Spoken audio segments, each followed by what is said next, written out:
My name is Mekam K, and I've been asked to give the keynote speech this morning. Now, let me just say that I'd like to commend the organizers for their professionalism, their excellent organization, and I'd like to ask that we all give the organizers of this event a big round of applause. Thank you very much. Thank you very much. I don't have much time. I'm told I only have 15 minutes. So I'm going to go straight in. I'm going to dive straight into the program and my presentation. This morning, I've been asked to speak on building counter narratives using technology. Building counter narratives using technology. To start my talk, I'd like to have a baseline. I'd like to have a point that we can all reference. And does anybody remember what happened on October 4th? October 4th. That's the date line. On October 4th, Facebook went down, Instagram went down, and also WhatsApp.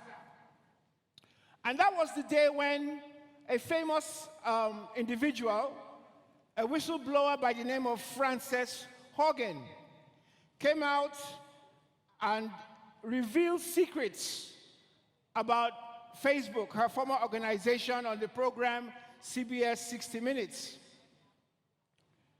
Now, the downtime was for about 6 hours, and on that same day, we got a report, and the report said that Donald Trump wanted to be put back on Twitter. Now, these three things, the whistleblower's narrative, the downtime with Facebook, Instagram, and WhatsApp, and the desire by Donald Trump to want to go back onto Twitter, they are major milestones in the demystification of our obsession with technology and its pervasive nature. Consequently, we must have the courage to deconstruct the very tools that we wish to rely on for our purposes. The host spoke about how people are making money from social media, etc. But there's much more to it than that.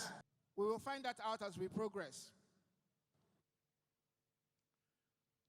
So, scenario one, the first scenario.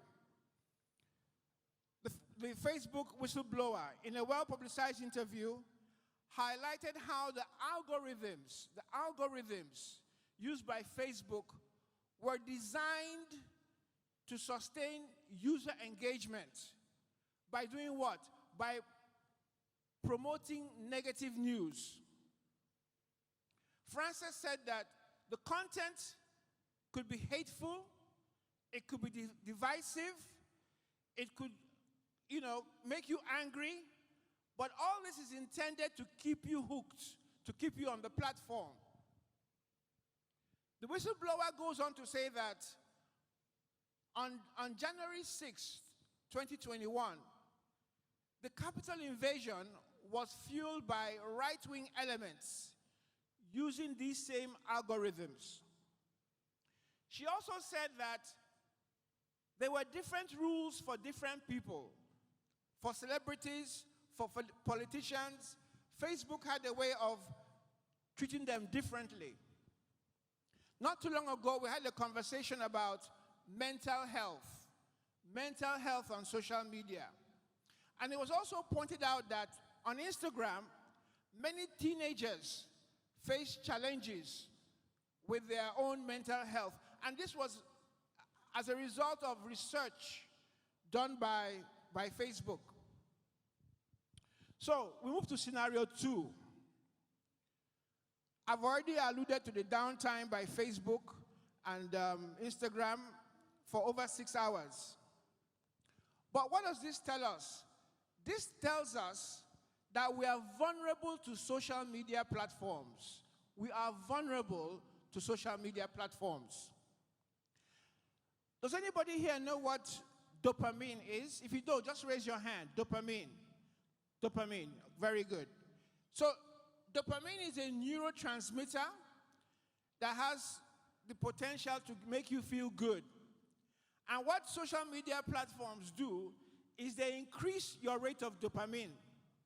But it's very important to understand how social media impacts on us personally and as a people, as our society, and as our community. Going on, what do you know about the psychology of algorithms?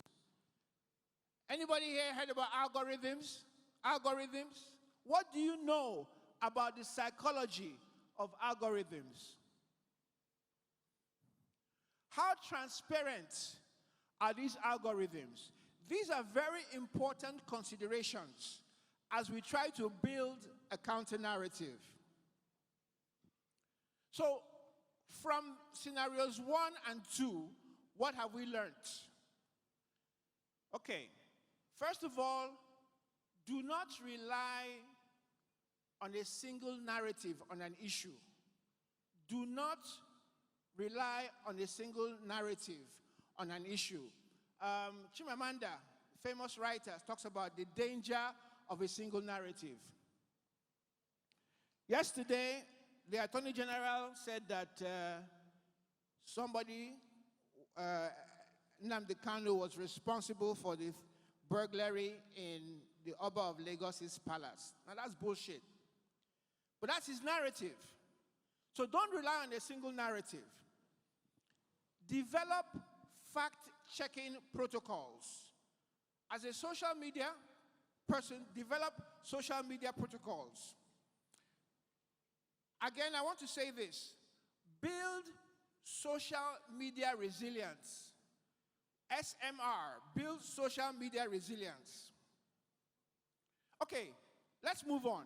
So what does this tell us about building the counter-narratives and using technology in the Southeast? Population, 22 million. Demographics, 40.8%. GDP, $26.9 billion. Per capita, 416,000 naira.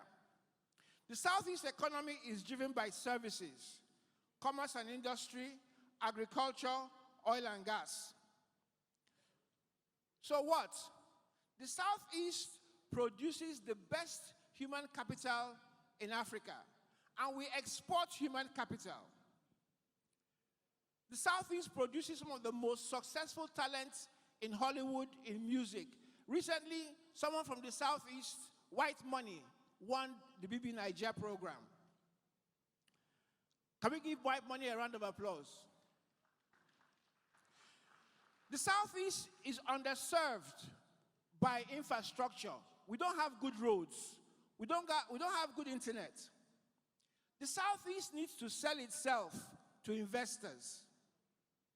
The Southeast is data poor and needs a massive boost in data gathering. Finally, on this point, the Southeast is given to adopting technology because of our culture for learning and competitive nature. So what next? Why should we create this counter-narrative? Not only do we need to sell the Southeast, we need to address the problems of youth unemployment.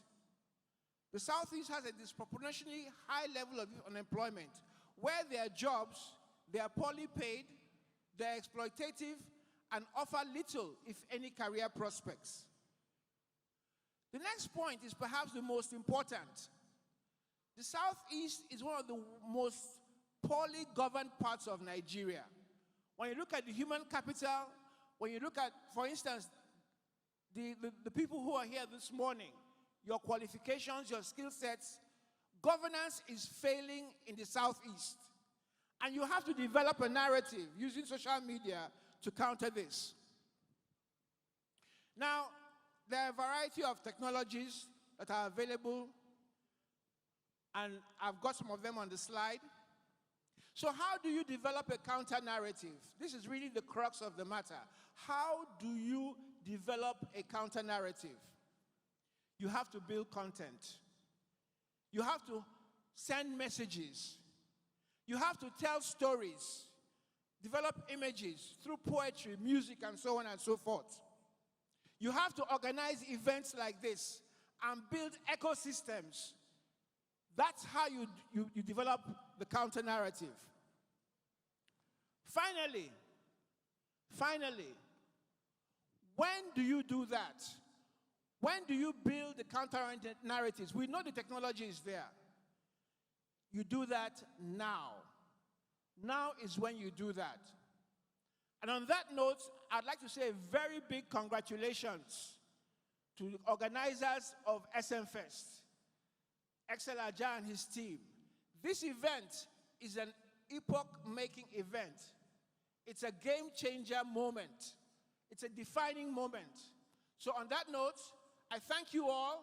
I welcome you to this event. I wish you all successful deliberations.